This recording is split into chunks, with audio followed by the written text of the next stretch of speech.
Good evening, everyone. Welcome to another episode of On Deck. On Deck here on FTSN. I'm Russ Morgan. I want to thank everybody for tuning in tonight. Baseball, we're a little over a week, so a little over a week of the season. Pretty now, as a fan, because I'm a Yankees fan, I'm not liking our pitching staff right now. But as a baseball guy, I'm stoked. As a guy who just loves the game, love having baseball back. Seeing some interesting storylines going on. Obviously, we had a lot of signings last week. You know, with Kristen Campbell, with Jackson Merrill, who's now on the 10-day IL. But got the big news for all you Blue Jays fans up in Toronto. Vladimir Guerrero signs a 14-year, $500 million deal to stay with the Blue Jays. He's 26, same age as Soto was, about $260 million cheaper.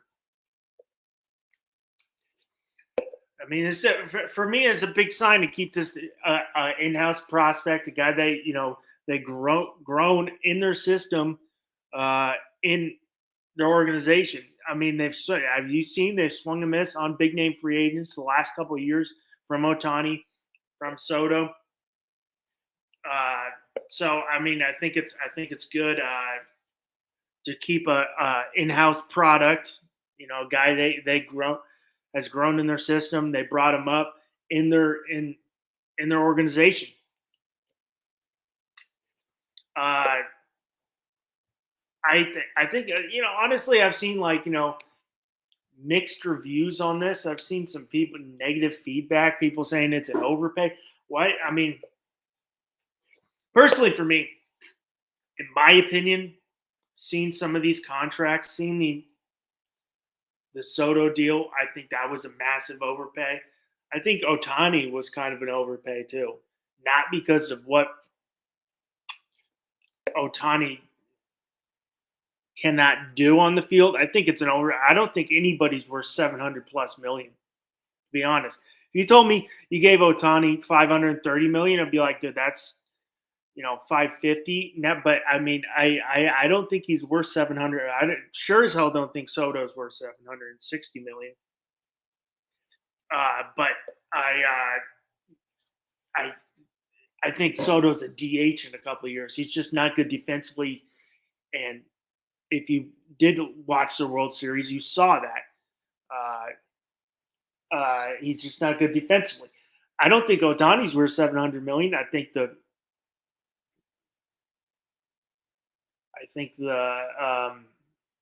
enticing thing about Ohtani, obviously, pitches. And I totally lost another train of thought. But I mean, the guy's going to be a DH, but what he does, but I think with those deals, the enticing thing about Ohtani is he deferred all that money. So if you win, 2 or 3 World Series, you eat it. And you're making so much money from Ohtani with Japanese media market that it's worth the payout. But you're telling me he's worth 700. I mean, I'd go 6 at the most, but those numbers are, because of those deals, those numbers are inflated. I was looking at we had the 14-year, $500 million extension. We got who signed a couple years ago. Bobby Witt signed 11 years, $288 million. Now, if you're putting those 2 and 2, I think Vladimir Guerrero is a hell of a player. But is he at the MVP level Bobby Witt is year in and year out? I'm taking Bobby Witt all day. This guy's one of, if not the best shortstop in baseball. At 24, 25. I'm taking that one all day. That deal is looking like a steal. I think, Vladdy's a solid player, but I mean I just think it's a little overpay. Is it a huge overpay like I've been hearing on MLB TV? I don't think it. I think it's kind of on par to what we are seeing in the MLB now. There's going to be a lot more money. Hey,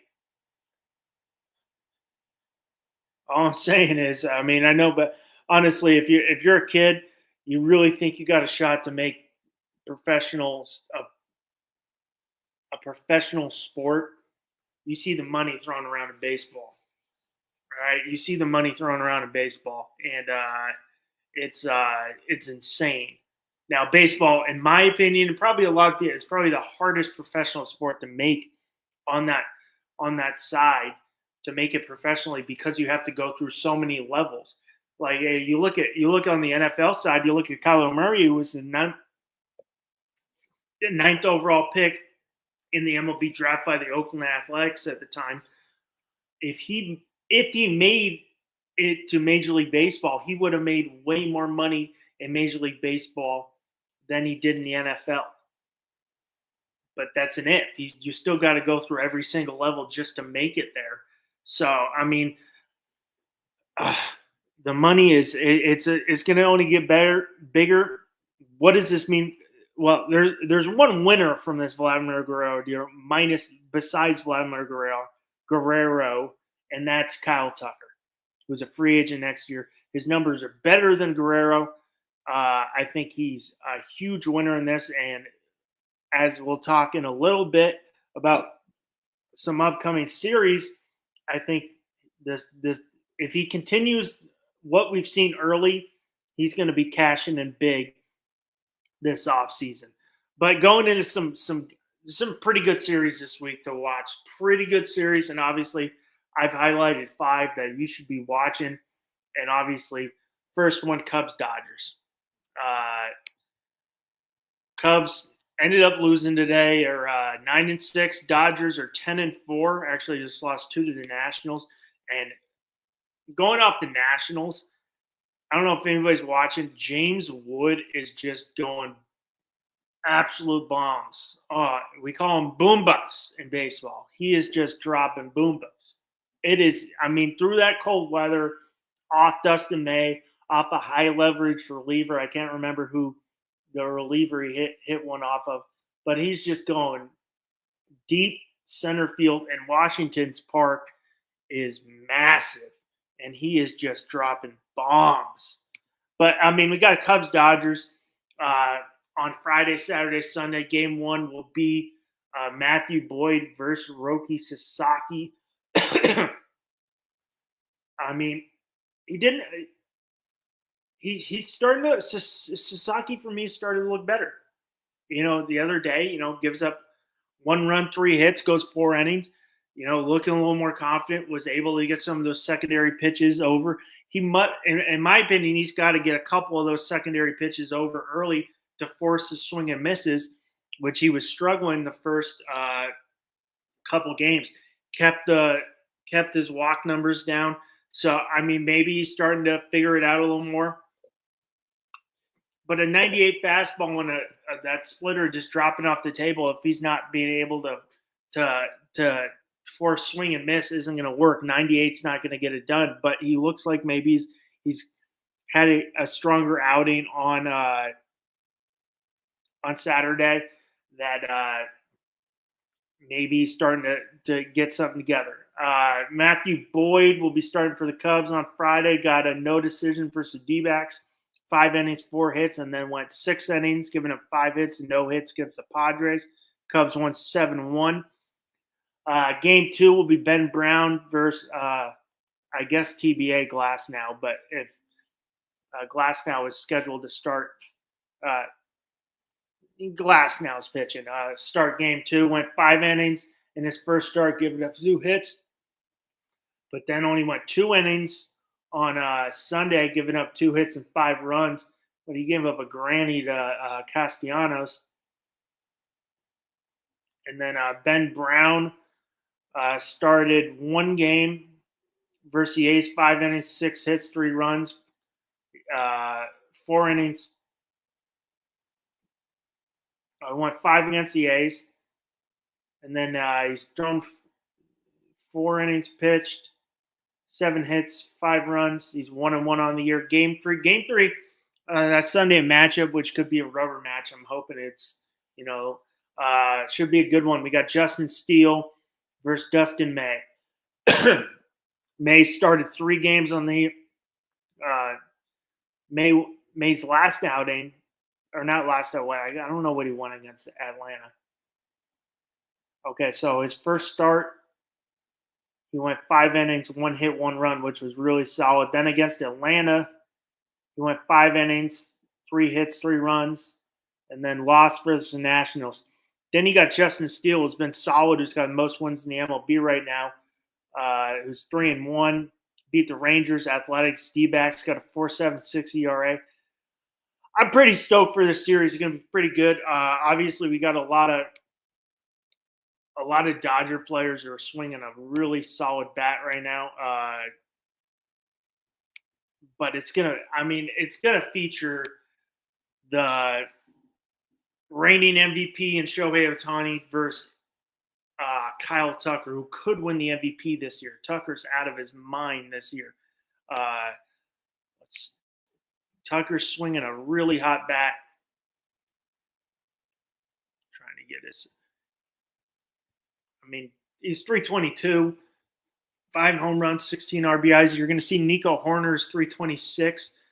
326 with Tucker 452 on base, 19 hits. Nico Horner 326, 396 on base percentage. Pete Crow Armstrong starting to pick it up a little better. Had a good outing, like 3 hits the other day. He's only batting 211, but starting to pick it up. Suzuki's batting 300. Michael Busch, 268. But on the Dodgers side, it's just it's a lot of will be a very good offensive series. I'm not expecting much from the Cubs. Can just hang around game 1, game 2. I'm not really Ben Brown's not really getting it done for me. I think it'll be an offense. Game 3, I think, will be a solid pitching matchup. We could see, but you got 353 for Will Smith, Teoscar Hernandez, 5 home runs, 16 RBIs. Will Smith 500 on base percentage. Shohei batting 315. Guy just is a beast. I don't know if anybody's out there. My opinion on Shohei. First off, my opinion on Shohei pitching. I don't think Shohei should pitch anymore. I think he should solely focus on hitting. But if he wants to pitch, I think they should put Shohei in the role that he did in the World Baseball Classic a couple of years ago and be a closer. That's my opinion. Why couldn't he come in for 1 inning? I think he should solely focus on hitting. I think he's just too good to take away. Now, we've seen him do good when he was with Anaheim, but I think he needs to solely focus on hitting. I think the stats will maybe take a little hit, but I think he would be a solid throw him in as closer and lights out. I think that'd be really good. He did it with Japan and struck out Mike Trout. So, I think that'd be good. But, the lineup stacked. Tommy Edman, 259, Shohei, 315, 283 for Teoscar Hernandez, Mookie Betts, 310. So it's going to be a great series. And that's Sunday Night Baseball, so I'm pretty stoked for that one. I'm pretty pumped for that series. It'll be really good. I'll be tuned in while we're doing a show on Sunday at 7:30 Eastern for another episode on deck for our Sunday episodes. We're trying to get going more a couple times a month, if not every Sunday, a couple times a month. But we shall see. But I'm going to be tuned in for that one. Everybody should be tuned in for that one. Obviously, there's no other baseball going on. Next is Texas versus Seattle. Seattle's not –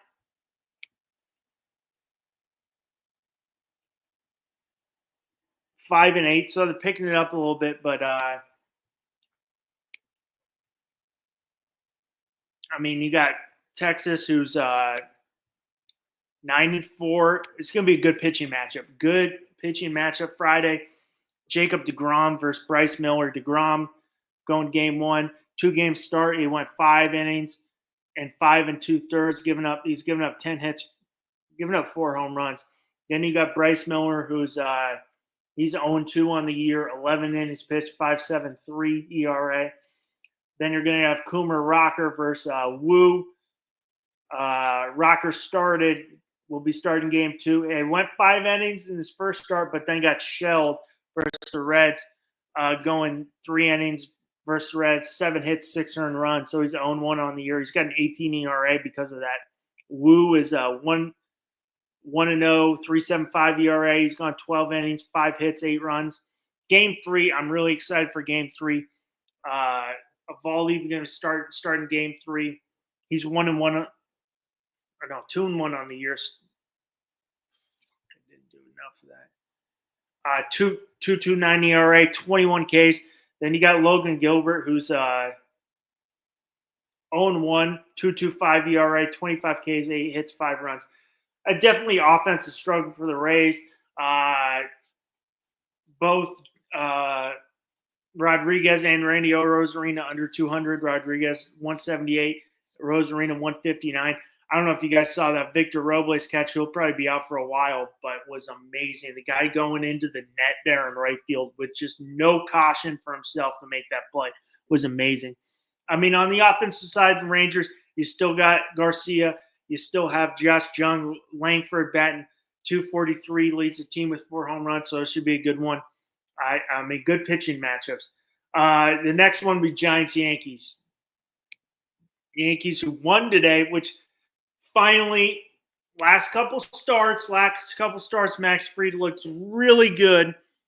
He went 7 innings today. Thank God they're be able to salvage a game. 1-4-3 today against the Tigers. They needed that. Max Fried went 7 innings, 5 hits, no runs, 11 Ks.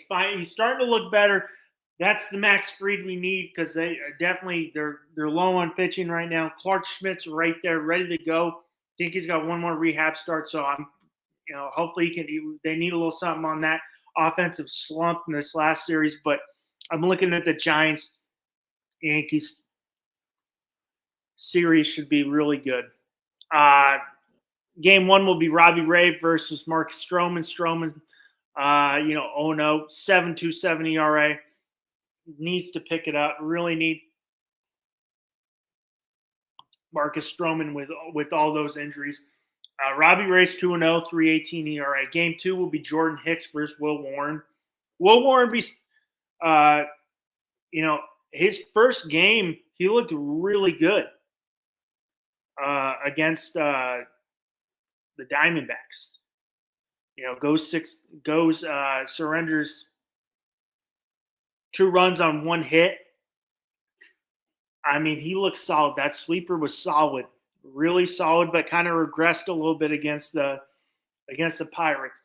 Jordan Hicks, who's starting game 2, 1-0, 11 1/3 inning pitch, 2.38 ERA, 11 Ks. So I mean, that should be a good matchup.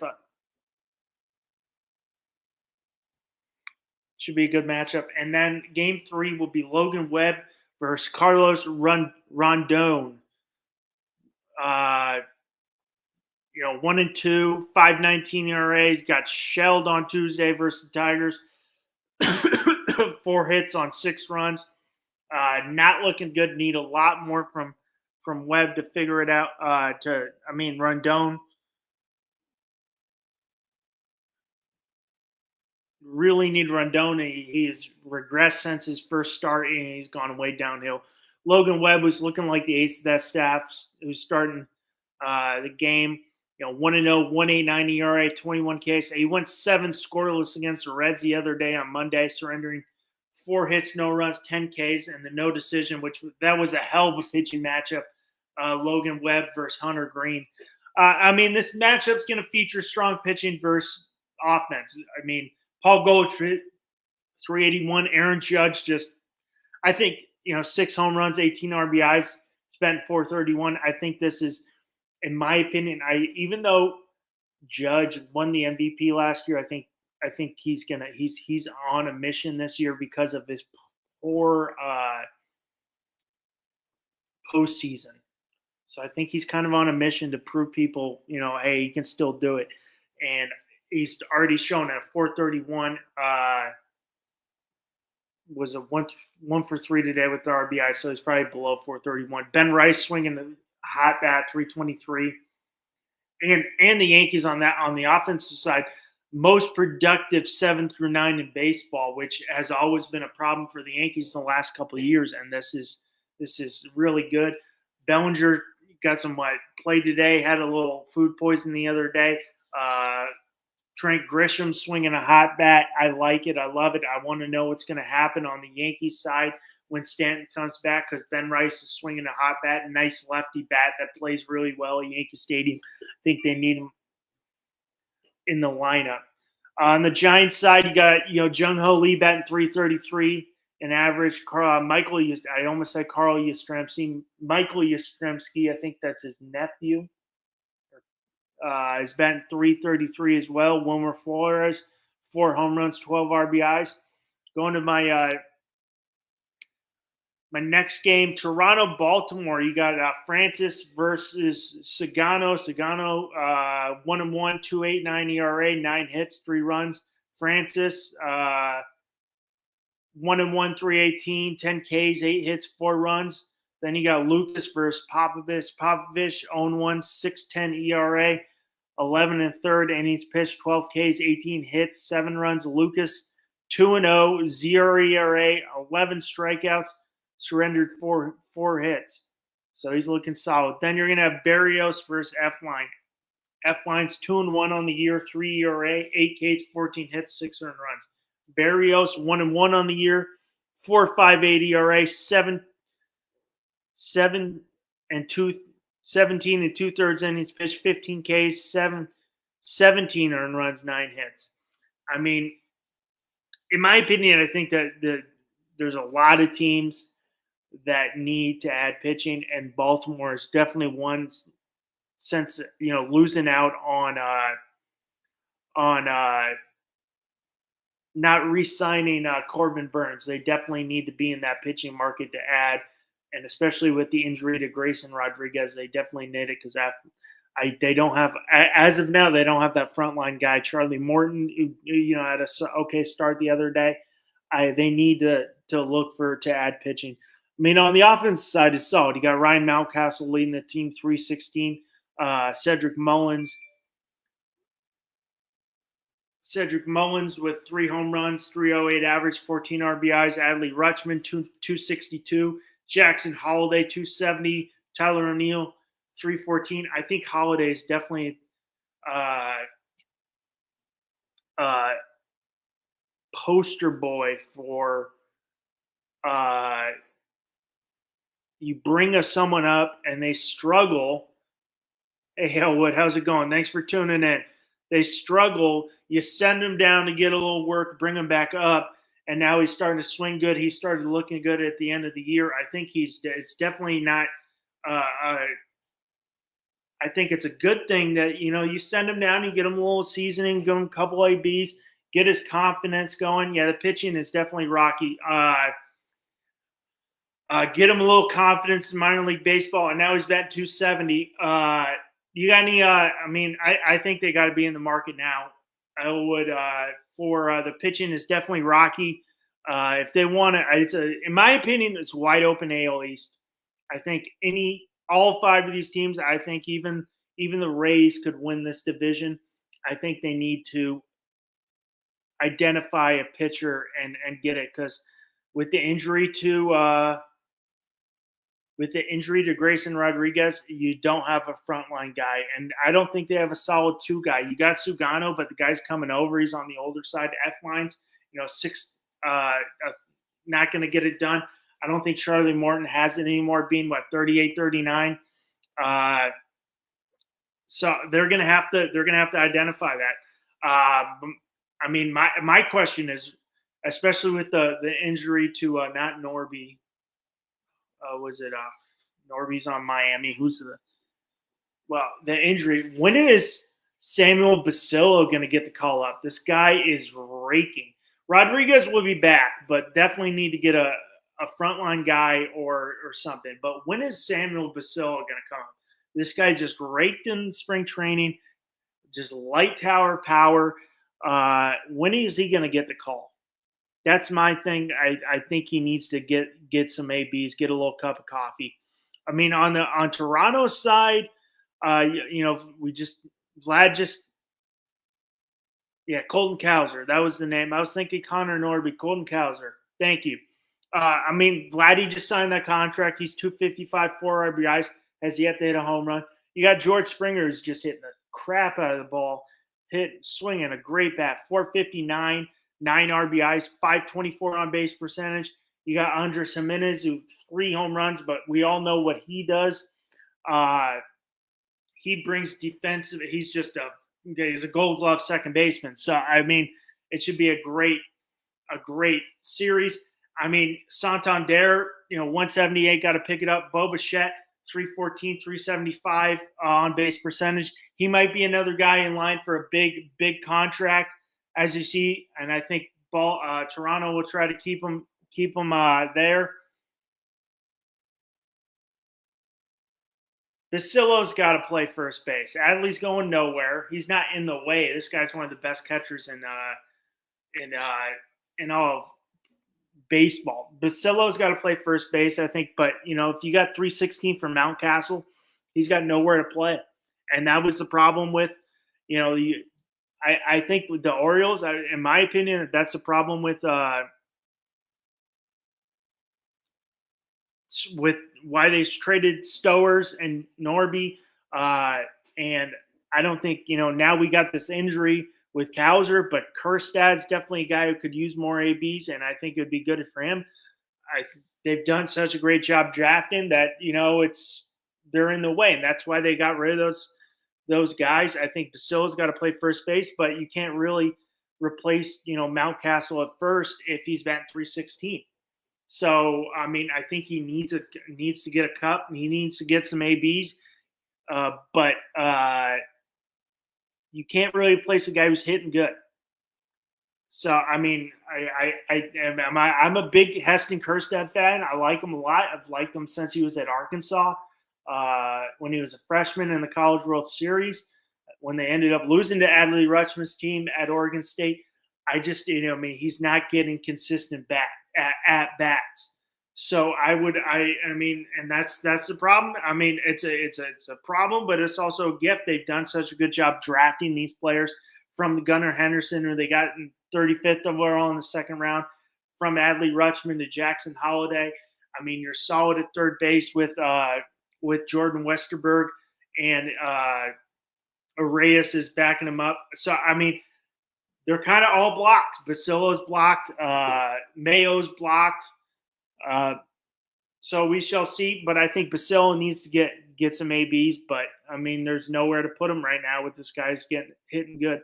Going to this one, Kansas City, Cleveland should be a solid series.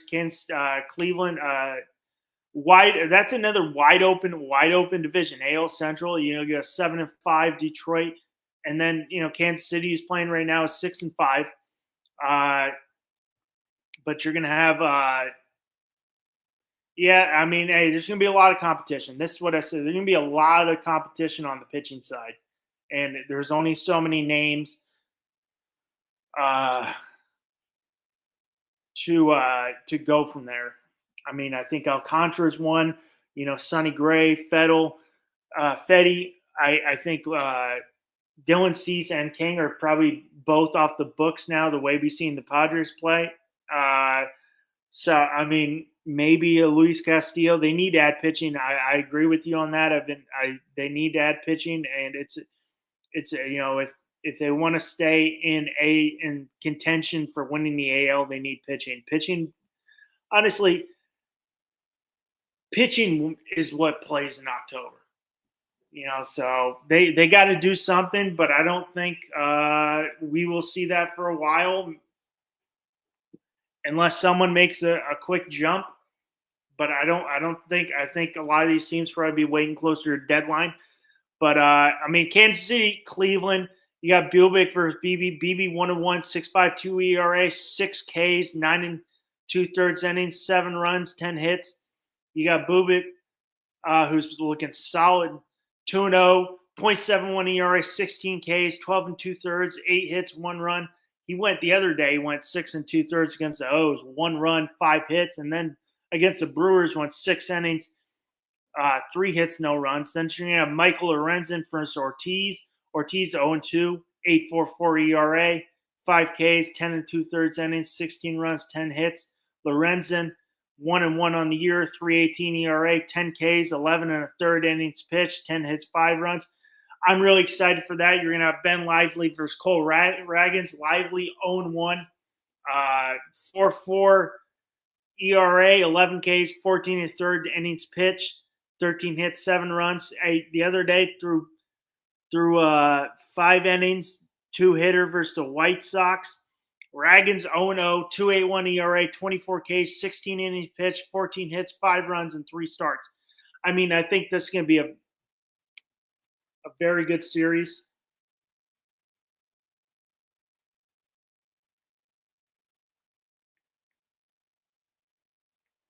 I think it's going to be a very good series. I'm pretty pumped for this series. I really like. I'm high on the Royals this year, but I mean, you got Stephen Kwan batting 316, Santana 289, Ramirez 310, 4 home runs, 417 on base.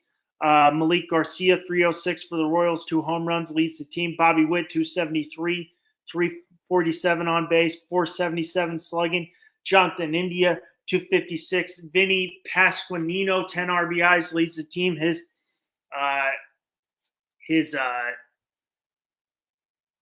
average is very low, but I mean, he's RBI machine right now. But I mean, these are the 5 games that really identifying. If you can go watch them, watch them. I'll be watching as many Yankee games as I can. Be watching a lot of those Dodgers games. I know definitely if you don't have the package, the FS1 will have games. MLB Network always has games, but the Dodgers on Sunday night will be Sunday Night Baseball.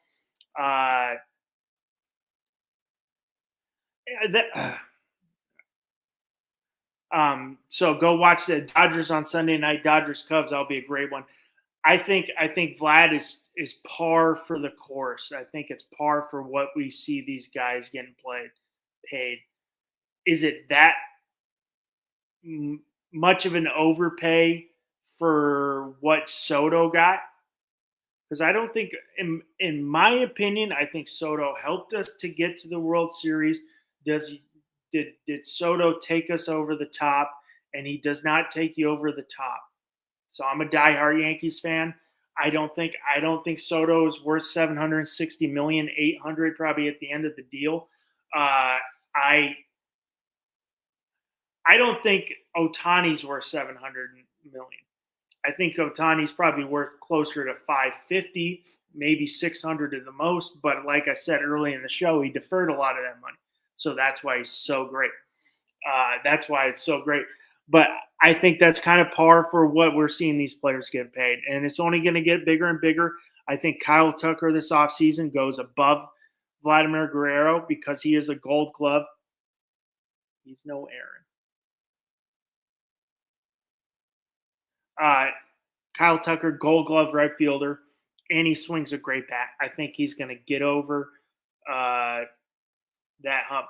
I don't hate Soto. I see a lot of Yankee fan hate. I don't hate Soto. He cashed in big time and got his money, and it was well deserved because he got the Yankees to the World Series. He got us where it is. I just don't, in my opinion, as a former baseball player, a former coach, a former scout, and a guy who just loves watching baseball and talking baseball, I view Soto as a subpar defender. And if you watched Game 1, which I watched, there was 2 massive plays in Game 1 that Soto was involved in. Ball right field line. He tries to make the catch, gets past him, goes to right field. They score a run. Then the next one, Ohtani goes off the wall. Instead of him just playing nicely, he doesn't feel for the wall, which you're supposed to do. He gets locked up. So I think he's a subpar. No, Vlad is no judge. Yeah, Vlad's no. I don't think anybody's judge. Soto's not judge either.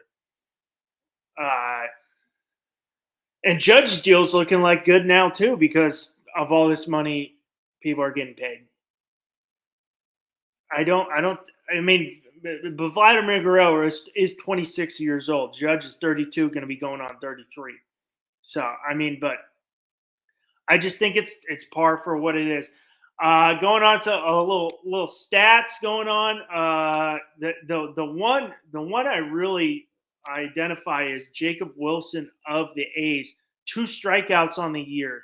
It's the reason he moved up so quick. His plate discipline is phenomenal. His batting 400, his on-base percentage is 400. I can't remember the specific number of strikeouts he had at Grand Canyon University in Phoenix, Arizona, but it was like 3 years. He might have had less than 20 strikeouts in 3 years. So, I mean, it was insane. And that's why he's moving up. I kind of got the A's as a dark horse because of some of those players. I really like Max Muncy.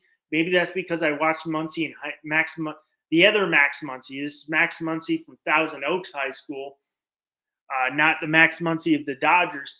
I watched him when he was at high school, at Thousand Oaks High School in Thousand Oaks, California. Love him. Just love the way he plays. So I really like him. He hasn't figured it out, but he's a young guy. He'll figure it out. But, going on average leaders, George Springer, 459. Willer Abreu, 412. Jacob Wilson, who's batting 400. Brendan Donovan, 395. Jonathan Aranda with Tampa Bay, 385. Home run leaders, you got Aaron Judge with the Yankees with 6. Tyler Soderstrom, guy I got to see. The best thing I saw of Soderstrom was I saw this guy at the area code games in Long Beach, California, at Long Beach State University, Blair Field, where we had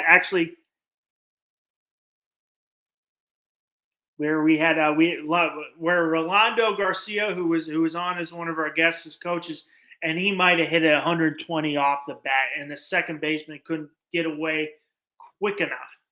So, I mean, Soderstrom, 6 home runs. I think this guy's a future first baseman, looking really good. 6 home runs. Eugene Suarez, 5 home runs. Schwarber, 5. Kyle Tucker, 5. RBIs, Aaron Judge with 18. Kyle Tucker with 16. Pete Alonso, 15. Cedric Mullins, 14. Seiya Suzuki with 14. O'Neal Cruz leading with 7 stolen bases. Nico Horner, 6. PCA, Pete Armstrong with 6. Manny Machado with 5. Then John Birdie with 5 with the Cubs. On the pitching side, Justin Steele, 3. Anthony Bonda, who's a reliever, has got 3 wins. Sho Imanaga with 2. Lodolo with 2. And F-Line with 2. ERA leaders, Spencer Schwellenbach's got a 0 ERA. Chris Bubik's got a 0 ERA. Tyler Meagle, 0.63. Chris Bassett, 0.71. Martin Perez, woo! White Sox actually in something. 0.73. Save leaders that don't matter right now. 6, Roberto Suarez with 6 right now. Zach Wheeler got 25 strikeouts. Mackenzie Gore, 25. Logan Gilbert, 25. Raggins, 24. Hunter Green, 23. Hunter Green looked so freaking good the other day against the Giants. And not to mention, and speaking of Mackenzie Gore, his outing versus the Dodgers was at Monday night. Wow, he's been looking really good. I really like Mackenzie Gore, and I'm really, really excited to see that. That's another team I'm identifying that maybe they're 1 or 2 years away, A's, Nationals, but they got some players. James Woods is hitting the cover off the ball, and again, some solid pitching. So those are, A's, Nationals. I'm high on the Reds this year, and the Reds are starting to look better because they got solid pitching. And I really like Terry Francona, even though he was a Red Sox. I think he's an unbelievable manager. But it's been a good first week and a half week of the season. I'm ready for more. Ready this weekend should be really good. Go watch some of those games. The Dodgers, Cubs, Justin Steele, Dustin May on Sunday night. That should be a great one. I'm going to be zoned in on the Giants Yankees. I think that's going to be hopefully a great series. But that's because I'm a Yankees fan. But you guys should really watch these games. But I want to thank everybody for tuning in tonight. Elwood, thank you for commenting. Please always remember, like, comment, and subscribe. Sunday night, 7:30 Eastern. We'll be back on for a little on deck. Want to thank everybody tuning in. I'm Russ Morgan. This is On Deck here on FTSN.